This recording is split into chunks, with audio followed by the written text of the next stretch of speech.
And you say the church should be involved in elections, but that you don't want the church to be a political entity. Can you explain the distinction? A political party and a political campaign, and these are not in and of themselves bad things. These are tools for us to govern ourselves, and people should be involved in campaigns and in political parties. But they are trying to elect that person of their choice or that group of people. And so their message to the people is elect this man, elect this woman, and they will go after whatever reasons they can to get people to vote for those individuals. Depending on whatever audience it is, they'll invoke the reasons that might get them to vote. Ultimately, they don't care if there's a reason or not. Hey, just vote for our person. You figure out your own reason. What's the difference with the church? The difference with the church is that while we want people to participate in that process, we don't, as an institution, say, vote for John Smith. We don't organize as a political party to get John Smith elected. What we organize to do is to teach the people who are going to elect him, or perhaps someone else, what are the principles by which we make those choices. So, for example, if the first purpose of government is the protection of life, if it is, as we have already seen, and as I lay out in the book, the protection of rights that God has given us and government must protect, well then, we have to take that into account when we make our voting choice. Does this candidate believe that we have a right to life that the government cannot interfere with? So the church is to be fostering the political process, yes, talking about the issues that matter, talking about the responsibility to vote, guiding people, even in terms of informing them of the positions of the candidates, but stopping short of actually endorsing them. Because when the church teaches the principles, unlike a political party or a political campaign who's going to say, we want you to vote for John Smith, the church is going to let the people come to their conclusion. The church is simply going to say, when you make your decision, keep these principles in mind. You assert various times in the book that the Catholic Church is on a collision course with herself. What do you mean? The church is in various ways on a collision course with herself. We are involved, and when I say we, I mean the church in the United States, and also Priests for Life in particular, in a big battle with the current presidential administration over what's called the HHS mandate. They're trying to force us to violate our faith and our conscience in our employment practices and our health insurance in particular. And we're saying no. Now the church is therefore insisting on her freedom to teach and live her faith, and is saying the government cannot issue any mandates contrary to that. But then we see the church issuing mandates of her own that limit our ability to teach and live out our faith. And I'm talking again about those mandates that come out at various times from bishops' conferences or dioceses that say that we cannot, for example, distribute certain voter education materials, voter guides, or appear to be too political or partisan. And it's like, wait a minute. We have the freedom to teach our teachings even if it appears to be political. Appearing to be political is not some kind of limitation on the church's freedom. But we're on a collision course with ourselves, because we're speaking out of both sides of our mouth. We're saying at the one hand, yeah, we got to have the freedom to teach the faith. And on the other hand, don't say this because, it's going to run afoul of the tax law. There's other forms of collision course here related to this. The documents of the church, the popes, the bishops, have been very, very clear about the importance to engage the political process. We have an obligation to do that.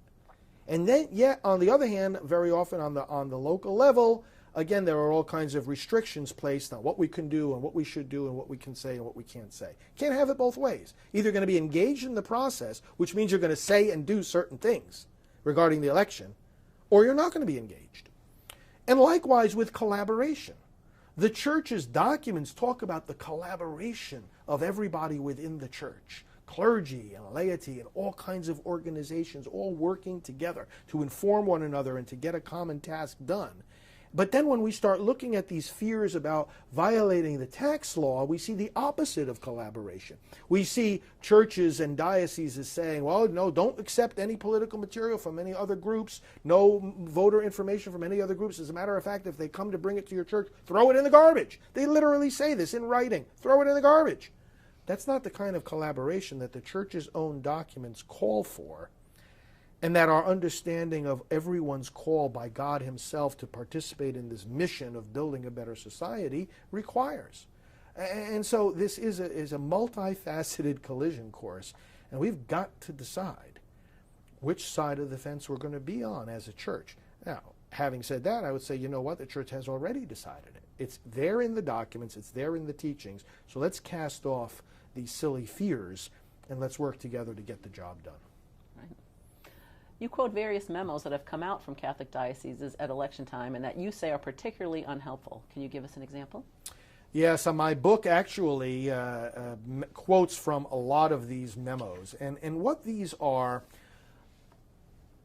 memos from the church's institutions taking the vagueness of the IRS interpretation of the law that says churches cannot intervene in a political campaign, and actually making that vagueness worse.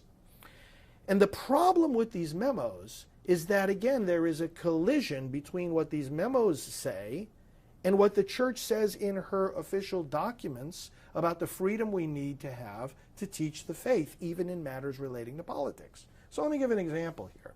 One diocesan memo says, to be careful and diligent about not promoting or discrediting any political party or candidate. Not promoting or discrediting. And in another such memo, it says, do not even appear to endorse or oppose particular candidates for public office or political parties. Now let's stop and think for a moment. The church's position is pro-life. The position of the Republican Party is pro-life. The position of the Democratic Party is pro-abortion. If I preach pro-life, am I going to appear to oppose the political party that is pro-abortion? Of course I am. How can I teach what the church teaches and not appear to oppose a political party that teaches the opposite? I don't know how we're supposed to carry this out. And then you have a memo that says this. Indeed, it is the church's right and obligation to make its teachings on moral ideas known. That's right, so far so good. But then it goes on to say, as long as these teachings do not run afoul of the rules on political activity. Now, I mean, this is absurd. In other words, Jesus Christ gave us the divine mandate to teach the truth to all nations, but because of a 1954 a tax code law that was put in there, don't break the rule about that. What does that have to do with the freedom of the church and as this memo itself acknowledges, her right and obligation? Why is it a right and obligation? Because it comes from Almighty God. So something's wrong here, and that's why these memos are just not helpful. You describe in Abolishing Abortion how there needs to be a new, quote, opening of the windows of the church. What do you mean? You know, sometimes within the church we restrict ourselves far too much. And there is in our day very much a new climate of clericalism. And what we mean by clericalism, and it's not just a sin of the clergy, many of the laity fall into it as well, is this attitude that the clergy are to be given automatic deference. Just because we're clergy, anything we say goes. Well, that's not the teaching of the church. We have a specific role, a very special role. We are the ones primarily responsible for teaching the faith, and in a diocese, that primary responsibility is that of the bishop. The priests are co-laborers with the bishop, and of course, in the whole world, it's the primary duty of the Pope. So we acknowledge there is a structure, there's a hierarchy, there's authority in decision-making, but we also acknowledge that everyone in the church is equal. We are all equal by our baptism. We are all equal in our basic human dignity. So if somebody makes a decision, well, if it's a legitimate authority and a decision legitimately made, then those subject to that decision have to follow it. But they also have a right to know something about it. And there's a spirit sometimes within the church, there's a climate that says, well, you know, the decision was made and we get no explanation. Or there's a climate that is impervious to input, advice, or criticism. And the actual official teaching of the church is very, very different from that. And what we see, and I quote it in this book in various places, from the Second Vatican Council and from Pope John Paul II and from other places, and let me quote this, for example, is that by reason of the knowledge, competence, or preeminence which they have, the laity are empowered, indeed sometimes obliged, to manifest their opinion on those things which pertain to the good of the church. So when we're speaking, for example, about the church's role in elections, there are lay people that have a lot of expertise in this. Attorneys who will tell us we are free to say and do certain things. So a bishop shouldn't make a decision about what the diocese can and cannot do, or what the parishes can and cannot do, in a vacuum. He should make it with the proper input from these experts and really a listening heart. It's not all about your authority to do what you're going to decide. It's about us as a community all working together, because we all have responsibility to advance the church's mission, not just the priests. Your book articulates pro-life strategy and speaks about the need to increase the tension in our society about abortion. What does that mean, to increase the tension, and how is it accomplished? There is a tension between the mindset that would accept abortion, see it as a right, see it as a choice, and the natural tendency that we have to react against gruesome violence. In our human nature, we shrink away from violence, from dismemberment, from decapitation, from what the terrorists do. And if we look at abortion in the eye, we will shrink away from it. That's the tension. That on the one hand, you've got a good many people and institutions that are ideologically in the so-called pro-choice camp, and yet when the horror of abortion is revealed, that's a tension. People become very uncomfortable because they realize there's a contradiction here. How can I say it's a freedom of choice when I'm looking at the dismembered, broken body of a baby? And you see that tension is reflected when those in the ideological camp that favors abortion will not even look at or speak about what an abortion actually is. It leads to the strange contradiction that those who favor abortion, the last thing they want to talk about is abortion. So we in the pro-life camp, we need to force that tension.